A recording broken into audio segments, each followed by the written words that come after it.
We're going to play that game today.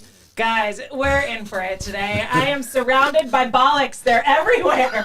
Mike left me, and now I'm just surrounded by Bollox Boys. What's happening? All right, we're going to make some money, and then we're going to see what kind of trouble we can get into today. So, serious face for just one moment. Powell Heating and Air Conditioning Services, they've been dedicated to customer service, and that's been evident in everything that they do for the 39 years that they've been in business. From the moment they answer your call until the time they leave your home, they are working to make you comfortable and confident about the care and service you receive from Powell.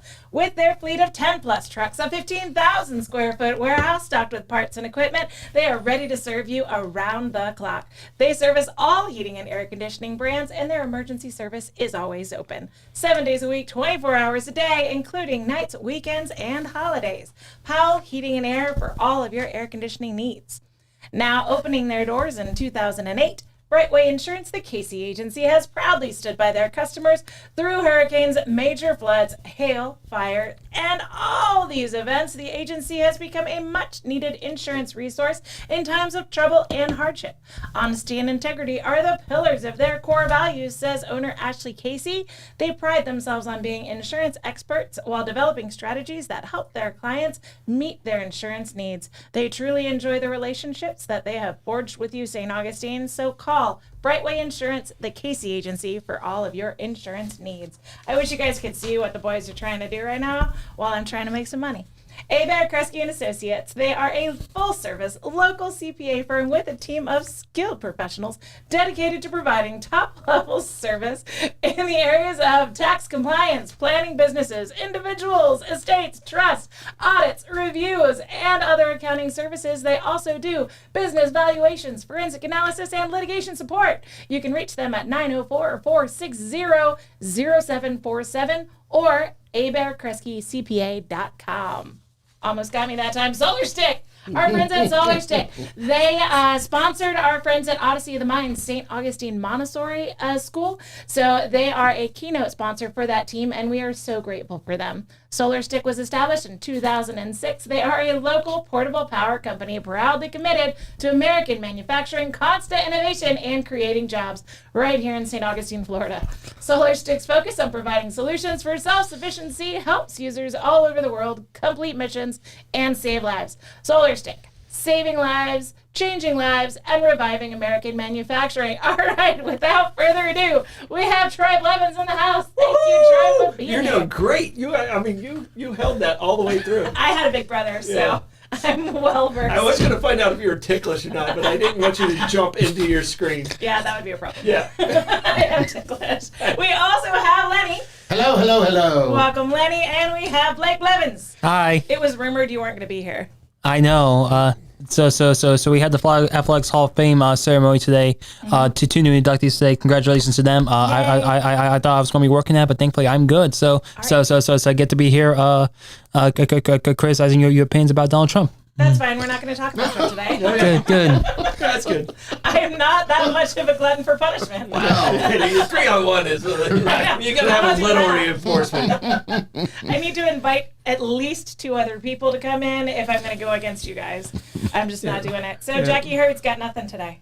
Jackie Hurd got nothing today or tomorrow, but as if 90s Fest. Well, there's is on a big Saturday. concert tomorrow night, too. There is. So Jackie Hurd doesn't have the Megan Murney concert. Yeah. But I'm going to be there, thanks to my good buddy here, with my daughter and her best friend. Yeah. And I heard you're going to be there, too. We might be there. Ooh, we might be there. I forgot I had tickets.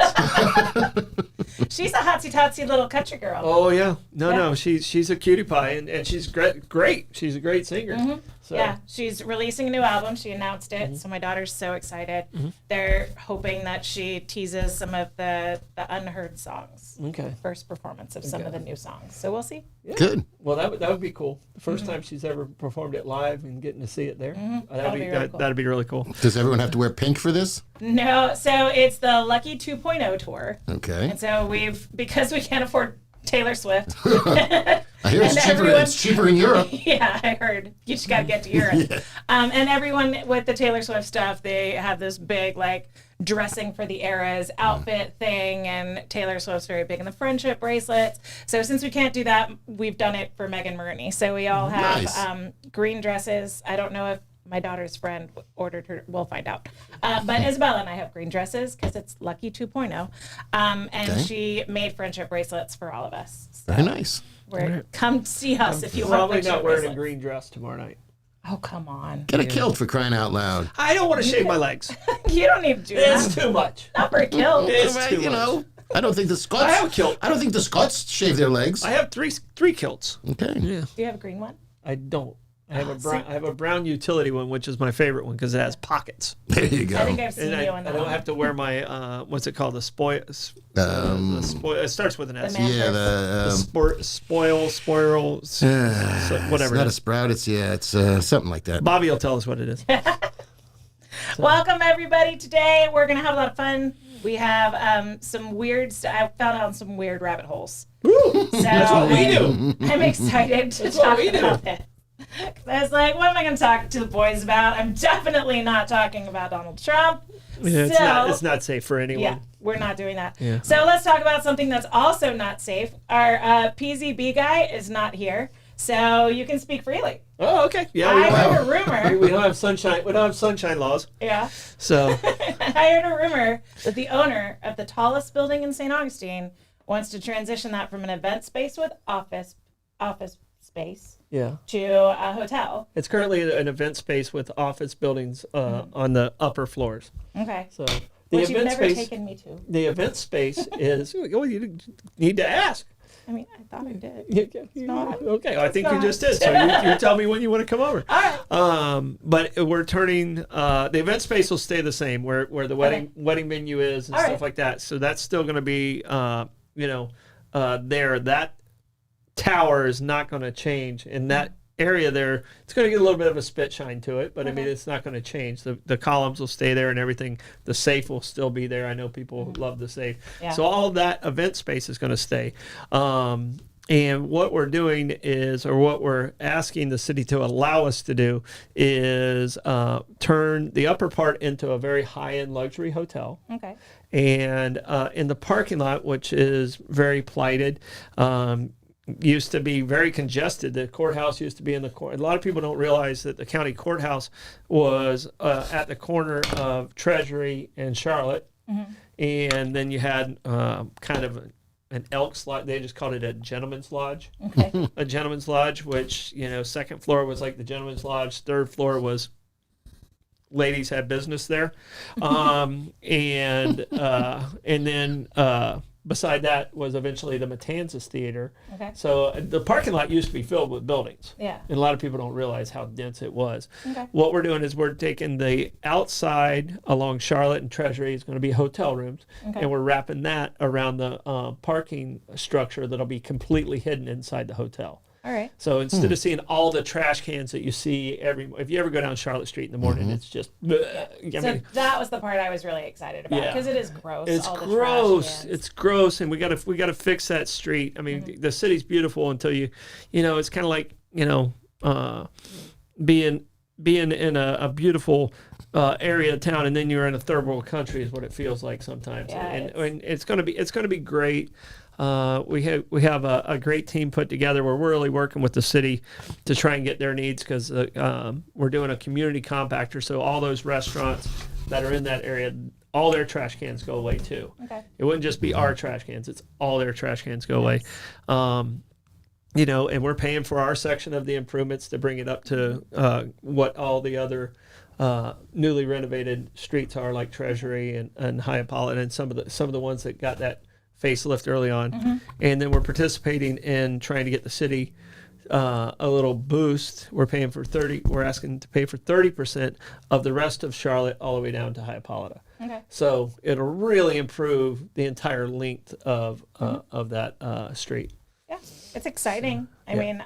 mean, I love that building and I love all of the wedding pictures that you see at the safe is gorgeous. Yeah. And that as a wedding venue is really beautiful. Yeah, it's only going to get better. Awesome. I mean, that's still going to be there, and it's we're in communications. Obviously, that's our one of our biggest tenants that we have is the wedding venue, and we're hoping that they are able to hold out while we're doing construction because it's going to be probably a 2-year once we break ground, it's probably going to be a 2-year process to get it open to close. All right. So are you going to incorporate the turret into the honeymoon suite or the penthouse? We're not going to be up that high, so that is decorative only. Okay. It is now occupied by WASP. Ooh, So if you want, no Jewish people, no Catholics, just WASPs. if you want that tour, Yes, sir. Well, I'll get my B man. I'll get my B hat on first. yes, yeah. Bring a smoke can. And the last time I was up there, somebody had crashed a drone What? into the turret, and he asked if he could come up and get it. And I was like, "Where is it?" And I was able to see it, and I had to crawl out around that turret, and I realized how dumb that was for like a $200 drone. And I'm looking down 135 feet, and I was like, I'm not as agile as I used to be. There you go. Yeah. That's probably the last time I'll do that. So don't fly your drones too close to the turret. You won't get it back. Yeah. I appreciate you Yeah. making that decision. But there actually is a question I do want to ask though about the hotel because I was looking at the plans from the newscast yesterday. So it looks like the design for the new building looks a lot like the Hotel Ponce de Leon where Florida College is now. Like so is that like an intentional design choice to make it look like? We went to Harb 2 other times. Our original design was kind of an old Victorian, which doesn't really fit into the HP. Yeah. It's HP2, and it doesn't fit into that motif. Okay. So at Harb, they gave us a suggestion to kind of lean into the Mediterranean revival, and that's the design, and that's the architectural design that you see with the Ponce. And if you go a little further down, you'll see a little bit of the Moorish, which still falls under the Mediterranean, where the entry is, and you'll see a little bit of the Spanish revival, which also falls into the Mediterranean. So Harb kind of guided us to this design. Like I said, this was probably about the 4th or 5th design that we had, but we were actually going to try and replicate the Hotel St. Augustine in the original design, and that one burnt down in 1887. Yeah. Which was a kind of an interesting story because it was a 5-story. It's much taller than what we're building right now, and it's a little bit shorter than what we have with the tower. But it was a wooden structure. It was 5 stories. Had about 300 and something rooms. This one's only going to have right around 100. And when it burnt down in 1887, Henry Flagler already had Ponce under construction. What a coincidence. So he went to What a coincidence. He went to Captain Vale, who owned the Hotel St. Augustine. He was going to build another hotel, and he's like, "Listen, I'll give you $35,000. I need a business center for my hotels that I'm doing, and then that way we're not competing with each other." Captain Vale said, "Okay, we'll do that." And that's how it became kind of the business area for the hotels, for the Alcazar, for the Casa Monica, and for the Ponce. But that's why Captain Vale didn't rebuild the Hotel St. Augustine. Was that on Cathedral, the Hotel St. Augustine? It was right on Cathedral. Where the Opera House was, or the movie theater in that block? The Opera House was actually next to where Prohibition Kitchen is. And so there was a movie theater that was on. Yeah, that was eventually, that was Matanzas Theater, and that didn't really come in until like in the 40s. Yeah. It came really? in I thought it was after, earlier it came than in that, yeah. after the tower. Okay. But the Opera House where Frederick Douglass spoke was near Prohibition St. George Kitchen, Street, yeah. and that burnt down in the fire of 1915. Okay. When the city lost like 5 city blocks, and a lot of hotels were lost then. And a lot of people were saying, "Oh, do we need more hotels?" We actually have more hotel rooms in 1890 than we do right now in the city. Really? Wow. Yeah, but That's hard you to got to believe. remember that's when it was very seasonal. Right. So you'd only have 2,000, 3,000 residents, and then you'd have 15,000 come to visit. Yeah. And they would stay, and that's where the term a tourist comes from. Like when you used to go on vacation, you go on tour.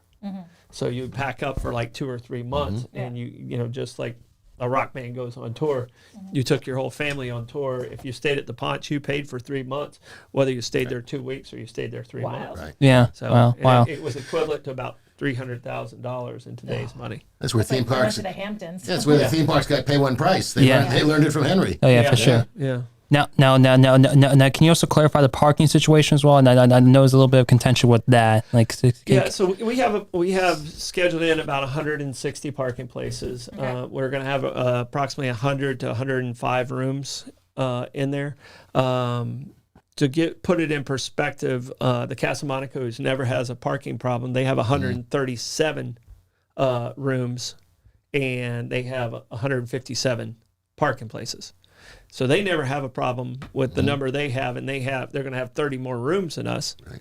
There And are they do- parking and they do spaces events. that you're counting. Are you my husband worked there, so are you counting the ones in the lot behind it? Yeah, they've and they've the purchased Lightner? they purchased that lot. Yeah, so they So- purchased that one, and They do lease from the Lightner Okay. during special events, but they no longer lease from the Lightner.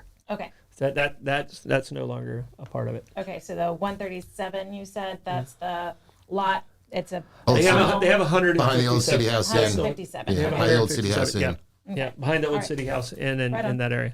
So, and it's going to be, they have the retail space, they have meeting space, and we're going to have all of those things. So it'll be, so if you put that in comparison, Yeah. and at the Renaissance, they required us to add an additional 20 places that we've never used.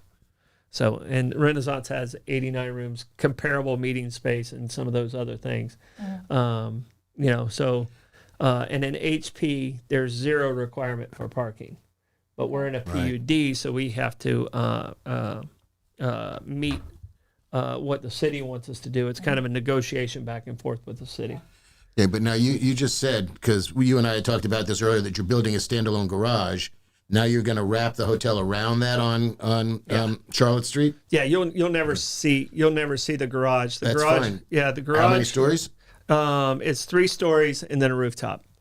Okay, now there's obviously going to be rooms in the tower, and in the addition that you're There'll be- building, are you going to be? Will some of the rooms have a beautiful parking lot view?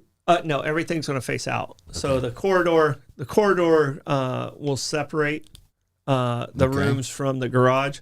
So you'll have a static wall Okay. on that side.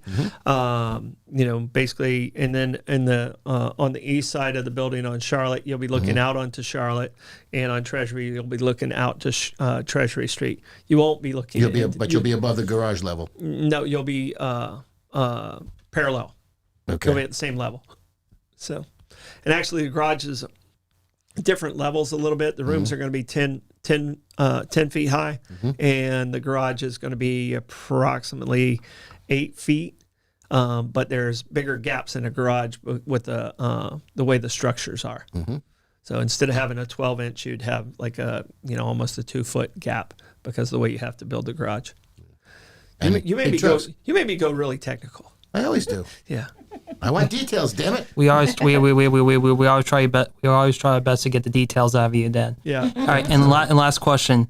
So when one hotel officially opens up, will the digital clock come back to the top of the digital tree? clock will not be back. For all those lovers of the digital clock, it will not be back. And I don't know if you know this, but when you used to come across the bridge from Anastasia Boulevard from Davis, you would come across the bridge heading west, and on top of the clock there was a huge digital clock that would tell you the temperature and the time. Timex? Yeah, yeah, That's a very good public feature. yeah. Yeah, But also- I think it went away in like the 90s or something. Yeah, like that. So yeah. it's not coming back. Not a pretty clock. It does not match up with HP. Exactly. It's a little Different anachronistic. card. Well, but if you did it with chimes and hands, Oh yeah. No, we're not bringing it back. The clock's not coming back. actually, There's a Any clock. kind there's There's a a clock on the clock. cathedral, and it's accurate. The clock on the cathedral rings, and I hear it. I know when it's at the top of the hour. So And it keeps good time. it does keep good time. So we can't do like a Back to the Future, save the clock tower to bring back the Timex on top of it. No, the Timex is not coming back. All right. Well, we tried. Yes. I will let people know that that's what you wanted. So, All right. and I've gotten good and bad reviews on it, and most of the people that are complaining are just the same people that just like to complain, because they're complaining about it's going to be more traffic. It's actually less trips will come in and out of the hotel, because when you have an office building, you generate more more are coming traffic and because they going come more and often, yeah. I mean, we have doctors in there, we have accountants in there, we have different organizations in there that have people coming and going constantly. When this hotel it's right downtown, you park and stay. Yeah. And we've proven that with a lot of our properties like the Hilton and the Best Western Bayfront, the Renaissance.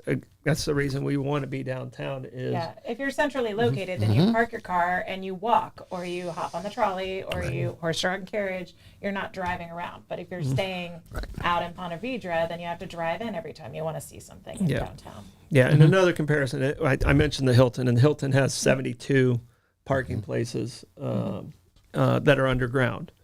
Right, and their indoor swimming pool. We have 72. We have 72 rooms, and so we have the exact same amount of rooms, and we have meeting space. We have a restaurant. We have a lot of things there. We've never had a parking issue because more and more people are traveling using Uber and Lyfts. I don't know the last time I rented a car. Okay. So. We do have a question from the audience. Will the employees be able to park in that parking garage, or what's the plan for employee parking? Well, that's the beauty of having a hotel, because if you think about it, when the guests are there, the cleaning staff and everybody else really isn't there. Okay. It's a low percentage. So they come in between the hours of like 10 o'clock, 9 o'clock in the morning. Most people check out by 9, even though checkout time's at 11. They work up until 3 when people start checking in. Okay. So it kind of rotates itself out. Okay. And our staff at most of our hotels travel together. Okay. So it's not one of the highest paying jobs out there. So they save money when they can, and they carpool a lot together, and it's usually through a staffing company too. Okay. All right. So it kind of balances itself out with staff. That's a good explanation of the ins and the outs. Yep. Yeah. All right, and one more question about the hotel itself. So, sorry, I know. Hey, look. So making content right now. We're doing fine. Not to worry. But you want to know the answer. So I do as well. So right now you guys are working on like which brand will fit well to hotel. Can you talk to people about like how the process works, like the standards for which brands? Well, we have a history with Marriott and Hilton, and we're trying to look at the highest possible brands that they'll come in. We have we have some commitments from both. But we're trying to get commitments of their highest brand. And if you go on Marriott.com or if you go on Hilton.com, you can look at all the different brands and start with luxury and go to the one to the left. That's where we're targeting because it's something that St. Augustine doesn't have right now. We have 3 full-service hotels that are the Renaissance, the Hilton, and the Casa Monica. But those are next tier down, and we want that tier. We want to do a step up. Okay. So Ritz-Carlton it is. Bobby says that you need to replace the Timex with a Rolex then. Why stop at Rolex, Bobby? Go to Piaget. Tag Heuer. Yeah. Hang on, just on a complete tangent. Michael Shoemaker, Michael Schumacher, a race car driver. Michael Schumacher. He auctioned off his watches yesterday or a couple days ago for just gajillions of dollars. Watches are a whole thing. But this guy's watch collection, I mean, 200 million here, 4 million for a watch. Well, you got to remember he was the highest paid athlete in the world for like 5 straight years. Here's a guy. No, I'm just kidding. So, right, race car drivers are athletes? Yes. I'm kidding. Don't make me come over there, Lenny. Oh man. Yeah, I'll put you in a 200 mile an hour. No, thank you. See how that pucker factor goes. No, thank you. You'll find out how I can turn to the left. I can turn very well. Do you want to go on the Richard Petty experience? Let's find out. That's not Formula One. Formula One, they go all different directions. A road course. Now we're talking. I think you should do a Bollox segment where you guys try out one of those F1 experiences. Oh yeah, just with him.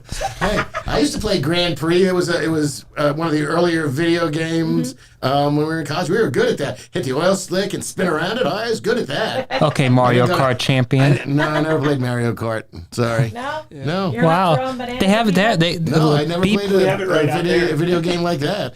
We have If I it don't right put out coins in it, it don't count for me. Because the other stuff is, it's the left and the right and the dyslexia. It's not happening when I got to do that and a joystick. Doesn't Well, work I for can me. tell you, I'm terrible at video games. I'm good at a lot of things. I'm terrible at video games. I'm probably with you on that, and I have very little experience in it. The only reason I was good at Pac-Man and Miss Pac-Man is I figured out the pattern. So once I figured out the pattern, then I could beat it. I did the same with asteroids. Asteroids, right? Yeah, Exactly. and Space Invaders.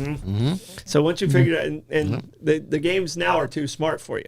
Yeah, well, There's really no pattern. Like you start going into a pattern, it adjusts on you. Miss Pac-Man, she did the same thing every time. Yeah, for sure.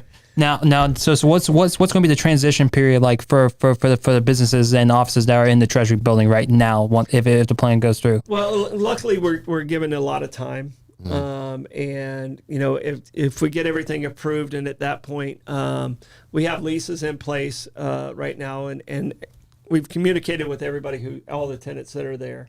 Obviously, it's been in the news, and they see my face out there in the news and stuff. Yeah. So there's been some questions. Okay, is that really the timeline? And the timeline's going to be dictated by the financial situation at the time. Yeah. So what's the interest rate at that time?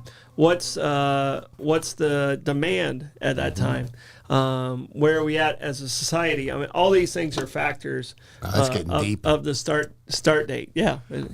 Now, correct me if I'm wrong on this. The cigar factory, which used to be a similar type or is a similar type of partitioned off office building now, is that also transitioning to a hotel at some point? That'll actually happen before. Which is why I'm asking. Yeah, So that'll happen first, and that is, I can tell you the exact brand that's going to be. That's a Hilton Tapestry. okay. So the construction on that should happen within the year. And what we're doing there is it'll be a 50-room tapestry. I've stayed in tapestries. They're nice. They're beautiful, and they do a great job all over the country of converting factories and stuff like that. And that one was an old cigar factory. Right, I still call it the cigar building. Sure. And the tapestry, I mean, we called that one the factory, and the project that we have on Cathedral we're calling the Exchange, because it was the Exchange Bank for decades and decades. Yeah. So But if I just say the Exchange, that's what I'm talking about. A lot of people who aren't from here don't get it. People who grew up around here understand and recognize it as the Exchange Bank. So that's going to put more pressure on office space, small office space in town, I presume, because of all the people in the cigar factory, the cigar building have to relocate. They do that. Then you're going to create a greater demand when your building has to vacate. So there's going to be, you'll have time for them to be absorbed into town, but this would be a good time to open a small office building. Well, yeah, especially if you can find space downtown, and that's going to be part of the challenge. But after, won't say the word, after 2020. A lot of the standard office buildings don't exist, but you still need, we have massage therapists. You still need, places for services. Yeah.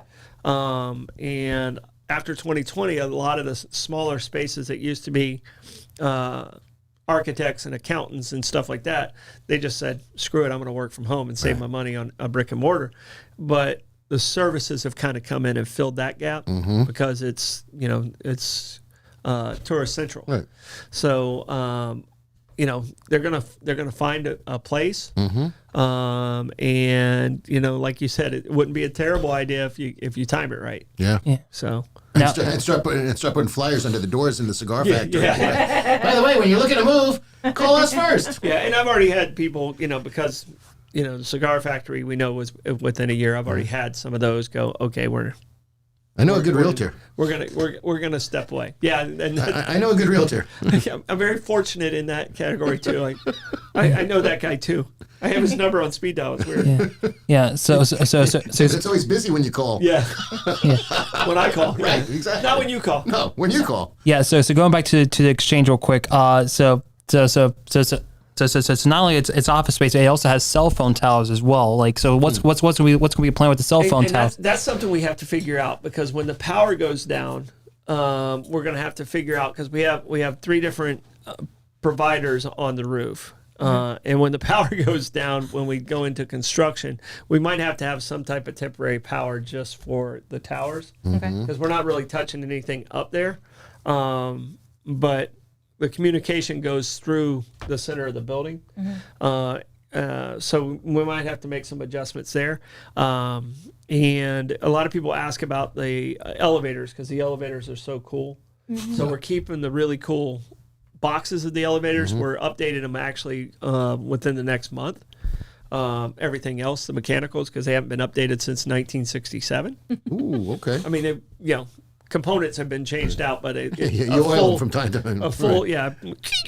put some grease on it. But we'll have another elevator in the back that'll meet code, because you have to have an elevator the size that'll hold someone on a gurney. Okay. And the elevators we have right now, you'd have to sit them up. And it's I but watched a lot them of- do that in Naked Gun, right? Like that went well. Yeah, That's that's fine. it went fine. Yeah. It went fine. But there's, certain things that you have to make an adjustment when you have an older building. And, one of the things I'm really looking forward to, when we go to do the operation, is there's a basement. And no one's been in the basement for over 70 years. Oh, Treasure. So I I'm really looking want to forward- be there. I'm really looking forward I to really that. want to So- be there for There that. are A lot fallout of shelter people- signs. Can I Yeah. get dibs on one of those? Yeah. So I will record that day. Okay. Super cool. Yeah. And Tim O'Neill just jumped in, and the windows are super clean. And on June 1st, they're going to be cleaner, because the legend's going to be there. New view. New view. I hear they're pretty good at window cleaning, right? Yeah. Pretty good. Really good. So, I like the legend. He's all right. Tight. Yeah. So we're gonna pivot a little bit. All right. Legal, Sorry I took up 30 that's minutes cool. of your time. Legal cases have been in the news a lot. So I do want to weigh in on a legal case, but just not that one. Okay, I'm wait, sorry about before we that one. pivot, I was actually reaching in my pocket because I wanted you to see this. So I actually had a friend who bought on eBay a safety deposit box. In the first 2 years of the building was First National Bank, and then the crash hit. Okay. So the crash took out First National Bank. Yeah. But I have a safety deposit box keychain, which you can see the That's number cool. on the back. 3729. All right, and it's got the building engraved That's super cool. on that. Have I shown that to you? No. That's All right, cool, check guys. that out. And I'm still sticking with my story that you hear people going up the stairs on October 29th, only going up, Yeah. because when the stockbrokers who lost everything got to the top of the building, They they found ended the up- alternate routes. they took the express down and jumped. How cool is that? Yeah. Very cool. Yeah, so thank you, Matt, for that. He gave it to me for my birthday like 3 years ago. Do you mind if I take a picture of that after the show and put it on the Facebook page? Yeah, that'd be great. Okay, cool. So I'll leave it out. All right. Yeah, that's treasure. Another legal case that has sparked debate on the interwebs. Mm-hmm. And that is in Fort Wayne, Indiana. There is a strip mall. The landlord does not want fast food chains there. Mm-hmm. He does not want, not just fast food. He specifically does not want McDonald's, Arby's, Wendy's, Burger King, that kind of thing. So he has a rider in his agreements that any business, any restaurant business has to be made to order or Subway style sandwiches, which by way of example includes but is not limited to Subway, Jimmy John's, but expressly excludes traditional fast food restaurants like McDonald's, Arby's, and Wendy's. Provided that any such restaurant shall not have outdoor seating or a drive-through, and it cannot serve alcohol. So that's in the rider. While a local restaurant chain wants to go in, making the argument that they are a sandwich bar style restaurant. This is a Mexican restaurant that's popular for tacos. It's the famous Taco Mexican Grill. Wants to go into the strip mall. Now the landlord says no. You are not a sandwich style restaurant. So this sparks the online debate that gets people very passionate about what is a sandwich. So a judge. Hot dog is a sandwich. Okay. Well, we have. So there I are think schools of so. thought on this. I think so. Does Hinge count? Okay, so we'll get there. So the judge has weighed in on this. Oh And God, what a waste of so- jurisprudence. the actual quote from the ruling is, the proposed famous taco restaurant falls within the scope of the general use approved in the original written commitment. The proposed famous taco restaurant would serve made-to-order tacos, burritos, and other Mexican-style food, and would not have outdoor seating, drive-through service, does not serve alcohol. The court agrees with Quintana that tacos and burritos are Mexican-style sandwiches, and the original written commitment does not restrict potential restaurants to only American cuisine-style sandwiches. Now, they're up in arms because this runs afoul to something known as the cube rule. Have you ever heard of the cube rule? I have not. No, I'm interested in this.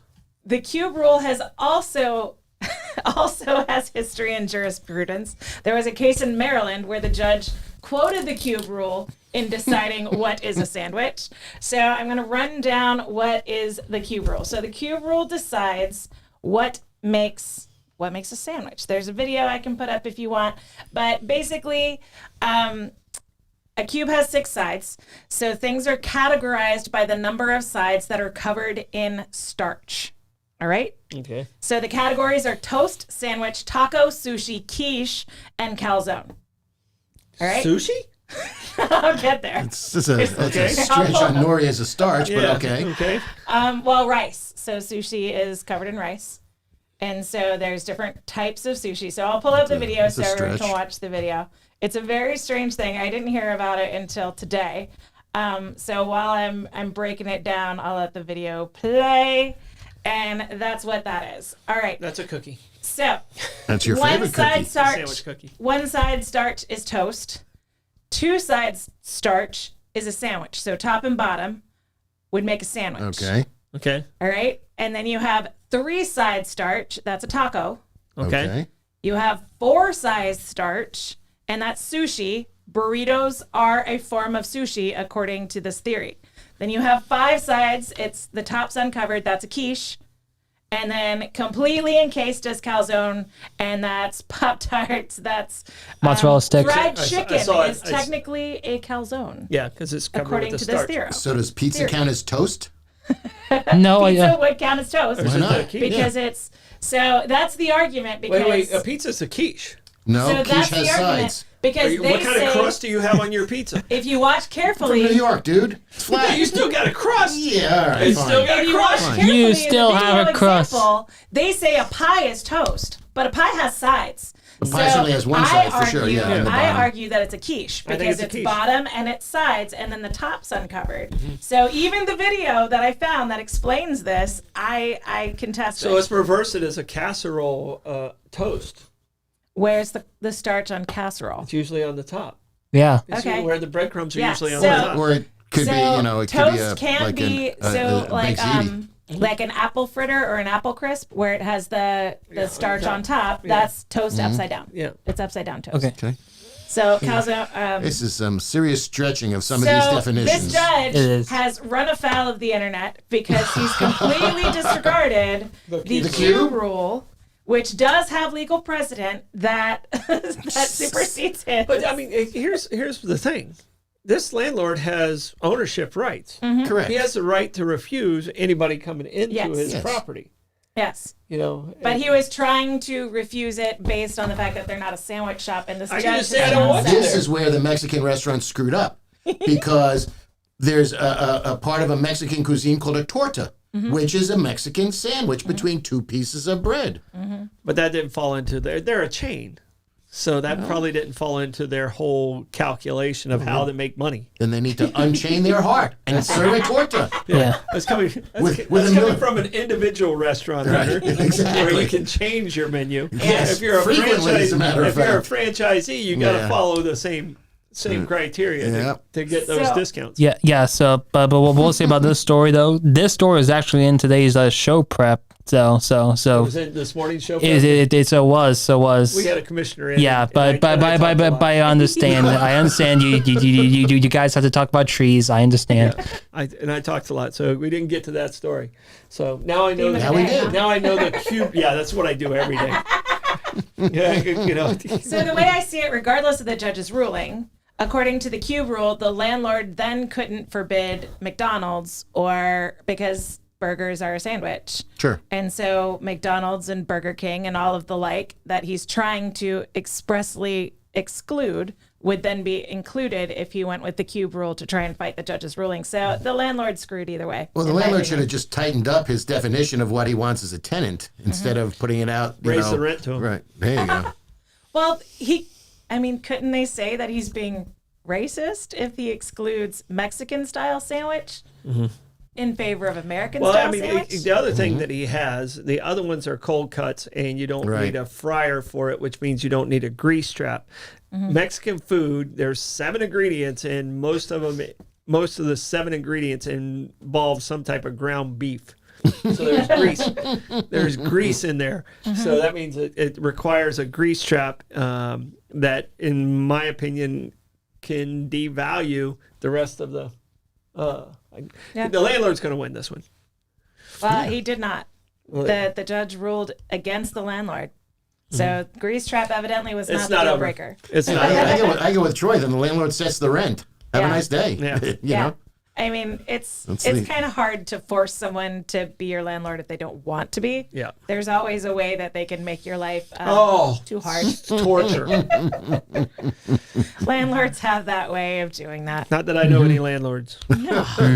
Never. Troy would never be the landlord in that situation, right? No, never. All right, and here's a question to you guys, because I get asked this when I meet people and stuff like that. And everybody gets asked this when I meet people, and I give a different answer every single time.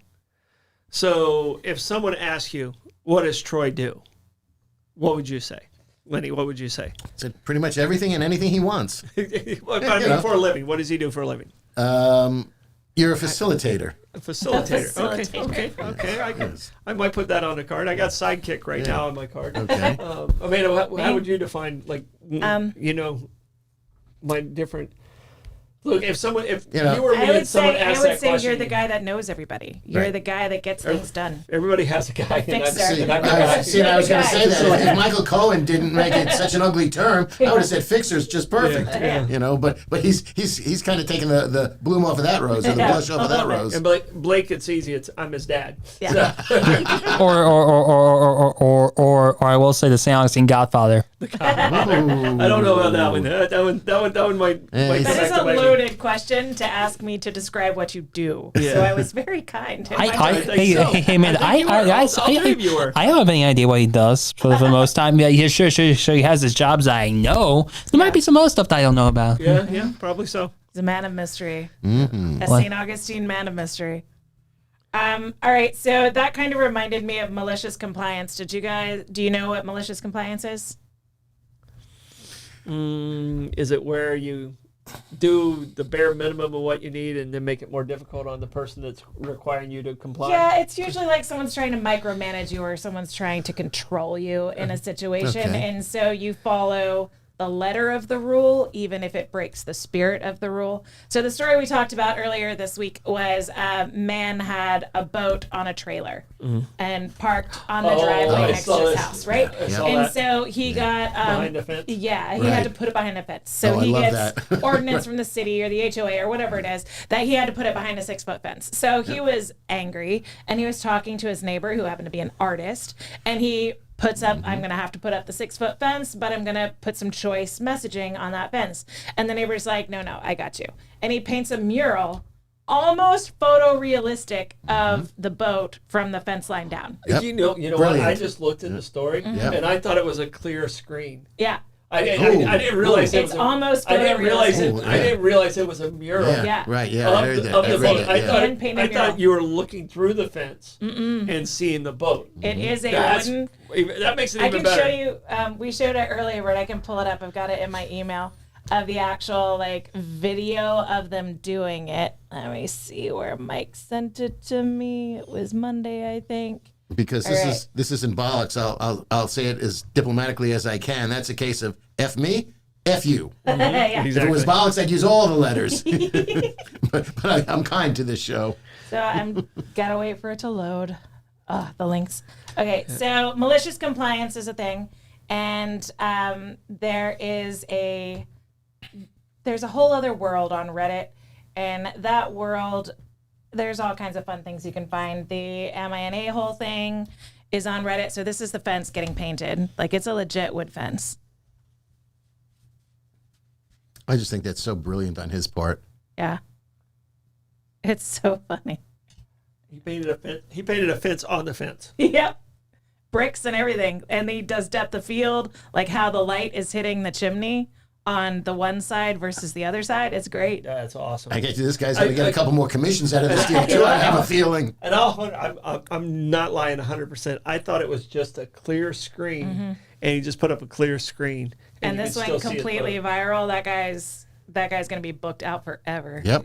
HOA guy is just so infuriated. So, Right? I lived in an Everybody else in HOA. the HOA is thrilled by that torture. I lived in an HOA, and I went to the meeting, and we had an HOA president, and those things are recorded at the state. Yeah.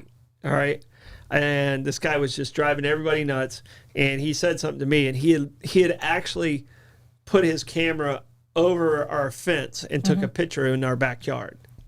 And I Wait. told him if he in the middle of the meeting, and he goes, "Well, you were doing." I was like, "You do that again. I don't care what that HOA says. I'm going to kick your ass." 2 meetings later, I became president of the HOA. The rest of the association, you had to have a 2/3 vote of the residents in there, 2/3 vote. Then they came to me and said, "Hey, do you mind being president? We just got to get this guy out." I was like, "All right, I'll do it." And this was at Summerhill, and I became president of the HOA, and it was and we kept it cool at that point. There was only 59 homes, and there was no reason to be a jerk. Exactly. So I found a fantastic example of malicious compliance involving the IRS, and I thought that this would be inspirational for everyone. So this focuses on Nathan. Nathan is an engineer, and he's a very, very by the book minded person. So he didn't see why the story was funny. He told the story enough times that his friend retold it on Reddit's malicious compliance. So Nathan, all was well until he met the unstoppable force of Nathan met an immovable object. And he came to work, the friend, and saw Nathan with checks and envelopes spread all over the desk. Nathan is filling them out with a kind of grin on his face. So I ask him about it, and he calmly starts to explain that he's having trouble with the IRS. The friend's like, "I don't understand why you need multiple checks for that." So it turned out that Nathan was working out of the country, and he knew that he was going to be abroad during tax season. So when he came back, he was at his parents' house. And you mean, when you say abroad, you mean not a woman, you mean across the ocean. Oh, okay. Yes. All right. Good clarification, Sean. So he's going to be across the ocean. Gotta ask these things. Gotta ask.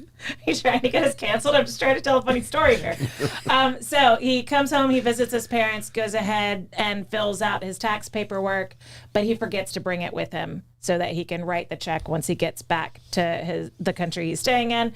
And so his parents find the paperwork. While his parents write a check on his behalf and file the paperwork, not wanting him to be late. He realized his error, and without communicating with his parents, he broke through the firewall in the country that he was in, and he filed his taxes online. So his taxes got paid twice. Okay. So he realizes the error and contacts the New York IRS, and they're like, "Oh yeah, no problem. We can just stop payment on the check. So your taxes aren't paid twice." Sounds great. They do not tell him that there's going to be a $40 stop check fee that will be applied to him because it was his account, not on his parents who wrote the check in error, but it'll be applied against him. So now he's going to owe the IRS $40 for doing nothing, right? Okay, so he goes through and just talks to one person after another, gets case officer, gets managers, gets names of all of these IRS people that they absolutely 100% confirm it is the policy of the IRS to allow just anyone to write a check on behalf of anyone else, regardless of whether there is permission to do so. All that person would have to do is indicate the name of the person you're trying to pay the taxes for and their zip code that's associated with their account. So he gets confirmation on that. Also gets confirmation that it is the policy of the IRS to charge a $40 cancellation fee to the person whose account the check was written towards, not the person that wrote the check in error. So when they continually refuse to remove this fee against him for him doing nothing, he starts writing $10 checks on behalf of every single IRS agent that he had talked to. He writes it. He looks them up. So writes But he's throwing money away. He didn't need the social security numbers? So, no, all you need is the name and the zip code. He got that confirmed. Wow. So he got their names, their positions, was able to look them up online because he's tech savvy, found out their zip code. So he writes $10 checks to the IRS on behalf of these people. As soon as he has confirmation that it's been delivered, he calls the IRS to stop payment. He doesn't have to pay the $40 because it's not the person who wrote the check. Okay. It's the person whose check was written he's on still behalf spending of. $10 a pop. No, he's not because they didn't cash the check. Oh. Right. So he's If his bank has a stop only out fee, postage. but yeah, right. So within 3 weeks of doing this, he receives a letter from the IRS. That's not defiance. That's just a jerk rule. Dear sir, just a we jerk. understand the point you've made. Please consider your fee waived, and I hope we can put this matter behind us. Oh, How do you feel about malicious compliance? Gotta file that one away for future reference. Well, how much time does that take, too? I mean, as an... you put an hour. I mean, my People time get spiteful. has value to it. So how much time does that take to do that? Then you're not. Oh man. Well, at that point, he had already He's still got to invested pay for the time. stamp. He's got to pay for the Because stamp. he had already been on the phone with these people. He had already tried to argue That's what I'm the case. saying. I mean, it took And so- hours to find that Yes. person, to get the list, to actually fill out the information, write a check, cost of the check, He lost money. He lost It's the money, but he principle got of his the matter. pride. It's the principle of the matter, for crying out loud. See, I wonder if this was a interesting thing. Yeah.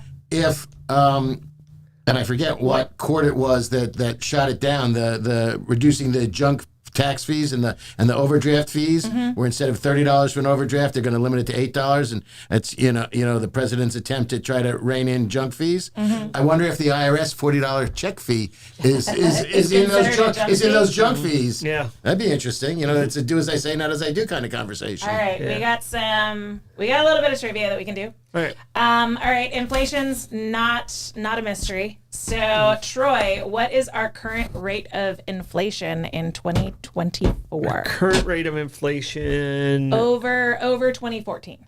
over So, 2014 so far. I'm gonna put current it. rate is I'm gonna put it at 9%. 9%. 3.4. 4.5. So our current rate of inflation is 31%. Compared to 2014. So I don't know our where that- I don't current know rate, where that hang number's on. our at. current Oh. rate, this is based on the Bureau of Labor Statistics. That's What? That's where they pulled this. The current rate of inflation is 31%. So we've got Troy, we've got Lenny, we've got Blake, and I think they were Blake's got extremely one. low, but I think that is That's- way too high. But I'll take the point. All right. I'm not arguing with it. But I'll Was take it the point. Blake? I thought Blake said No. No, he said 4.5. All right. It was Troy. Troy. All right. So our current rate of inflation is 31%. Still Which a question. fast food restaurant had what is the highest rate of inflation at a fast food restaurant? Lenny, So we had to name the restaurant. name the restaurant. Fast So food are we restaurant. doing snapshot or historically? Because This it's is current right now. Right now. it's 4%. No, But what's the name of the restaurant? It's a restaurant. Oh, Which- McDonald's what- by far. McDonald's. All right. Mickey Wait a D's. second. Could be Mickey Chipotle, D's. but I'll stay with You're McDonald's. staying with McDonald's. Yeah. Mickey D's. Either McDonald's. also. I'm saying Chick-fil-A. All right. We've got Lenny and Blake with a point. Dude. It's McDonald's. He's still my foolish I heart. did do Big Mac today, and it was $11 for the meal. And I was like, $11? Well, you got a I deal. sounded like Grover right then. Yeah. You got a deal because the Big Mac deal I believe in California is $18.99. Yeah. Yes, Again, we're but living in McDonald's is freaking out to the point where they just did a meal that, and this is ridiculous because they announced this and people are going to feel like schmucks because right now whatever that meal is $9, and on June 15th it's going to be $5 for the same meal. Yeah, So it's wild. All right, so Me. McDonald's has the highest rate of inflation right now. It's 100% inflation at McDonald's. 100%. double it up. All right, so I want you to tell me what rate of or what percentage price increase for the McChicken, Blake. Ooh, I think I remember seeing this on graphs more. I'm gonna say 75%. 75% for Blake. I'm gonna say it's higher than that. I'm gonna say it's 150 if it's 100% on the other. 150. I was going to go 120. 120. Troy gets the point. Ooh, It is baby. 199% price. 199% price Find a increase. chicken sandwich there. In 2014, it was $1. In 2024, it is $2.99. All right, so Troy gets point. All right, Troy, to tell me. me the percentage price increase on the Oreo McFlurry. Oreo McFlurry. I'm gonna say 250. Percentage price increase. Yeah, 250%. 250%. Okay. So it's $4 and it's $6. I got to do math. I can't do math. That would be so 50% there. how much? That'd be 50% if it's just 100% would be if you said It would it's be, six. it would be $12. It was If it was $4 and it's $8, that'd be 100%. okay. I'll do 75%. 75. Ooh, I'll probably say the average. Ooh. I'm gonna say 120. 120. All right. It doesn't Lenny. matter. It doesn't matter because the machine's always broken. It's always broken. It's only an 88% price increase on the Oreo McFlurry. It went from $2.39 in 2014 to $4.49. So only. All right. So right now we've got Troy and Lenny in the lead, tied. We're gonna pivot a little bit. I've got some sports trivia. We're Finally. almost there. Okay, I just been checking. We're almost. Someone took the clock out of here and it drives me nuts. That's annoying. All right. So I've got some sports memorabilia, sports questions as well if we get to them. All right. Lenny In goes first. 2024, what would a slice of pizza cost you at the Super Bowl, Lenny? $12. $12. All right, Blake? $28. $28. Hot dang. I think it's 15, but I'm gonna go 13. $13. You almost nailed it. It's $13.99. Okay. So Troy gets that point. All right. In 2014, what would a slice of pizza cost? That's going to be Blake At the Super Bowl? at the Super Bowl. 2014. $7. $7. I'm gonna go $6.99. $6.99. And it's still the Super Bowl, $8. $8. Lenny with the point Could have went again. 701. He just crushed him. Right Inflation's there. 31%, but not at the Super Bowl. It was $14 for a slice of pizza in 2014. So Lenny got that point. 2014, it was $14. was It was $14. Okay, Same okay, but price. what was it Whoa, getting? wait, what were the Wha- cities? Because that makes a huge So difference. it was, where was the Super Bowl in So 2024? 2024 was Vegas. Vegas versus New York. Well, New Jersey. No, it was in Yeah. New Jersey. Yeah, so Okay. both. Yeah, Okay. right. Either one. Yeah, Yeah, I should. yeah. I, right. I should have asked that question. But also what was That does make a big what was the difference. get-in price for those two games? Like I didn't look up ticket price. All right. So premium beer cost. Premium beer, a can of premium beer at the 2014 Super Bowl. What would that cost, Troy? It's to me. 2014. I'm, Wait, hold on. I'm gonna say $15. go ahead. Yeah. 2014, I'll go 12 because I don't think it was that much. $16. 16 should have gone the other way. In 2014, it was $14 for a beer as well. So Troy gets that point. All right, 2024. What was the cost of a can of premium beer, Lenny?